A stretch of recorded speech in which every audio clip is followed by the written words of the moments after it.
মাস কয়েক আগে আকস্মিক বন্যায় কুমিল্লার গোমতী নদীর চরে সবজি ক্ষেতের সব হারিয়েছিলেন কৃষকরা। সে ক্ষতি কাটিয়ে ঘুরে দাঁড়ানোর চেষ্টায় চাষিরা। নতুন করে চাষ করা সবজি খেতে এখন তাদের ভালো ফলন। অনেকেই বাজারে তুলতে শুরু করেছেন সবজি। বিস্তারিত জানাচ্ছেন কুমিল্লা প্রতিনিধি হুমায়ুন কবির জীবন।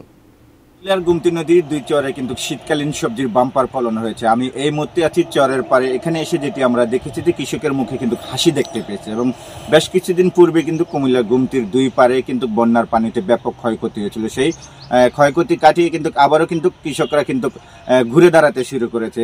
এই চরে কিন্তু আমরা যেটি দেখেছি যে শীতকালীন সবজি কিন্তু বাম্পার ফলন হয়েছে। উল্লেখযোগ্যের মধ্যে আমরা যে সকল শীতকালীন সবজি দেখেছি, বাঁধাকপি, ফুলকপি, মূলা, সিম, টমেটো সহ বিভিন্ন রকমের শীতকালীন শাকসবজি কিন্তু এই নদীর পারে কিন্তু এবার ভালো উৎপাদন হয়েছে। বলা যেতে পারে যে আসলে ফসলের জমিতে কিন্তু কৃষকের হাসি আমরা দেখতে পেয়েছি এবং কৃষকদের সাথে কিন্তু কথা বলে যেটি আমরা জেনেছি, তারা কিন্তু বলছিলেন কিছুদিন পূর্বে কিন্তু যারা যখন বাজার থেকে সার ক্রয় করেছিলেন এনে এই ফসলের জমির জন্য, তখন কিন্তু তারা বেশি দামে কিনতে হয়েছে। তবে তারা বলছেন যদি এবারে বাজারে নেওয়ার পর যদি ভালো দামে বিক্রি করতে পারেন তাহলে হয়তো তারা লাভের মুখ দেখবেন। আমরা ঘুরে দেখেছি যে আসলে নদীর দুই পারে কিন্তু শীতকালীন সবজি ভালো বাম্পার ফলন হয়েছে এবং তারা কিন্তু আসলে অনেক এই দিন কষ্ট করে এই ফসলের মাঠে হাসি ফুটিয়েছেন। তো বলা যেতে পারে কুমিল্লার গোমতী নদীর চরে যে শীতকালীন সবজি কিন্তু এবার ভালো হয়েছে এবং তারা কিন্তু ইতিমধ্যে বাজারে নিতে শুরু করেছেন আর কৃষকরা আবারও ঘুরে দাঁড়িয়েছে।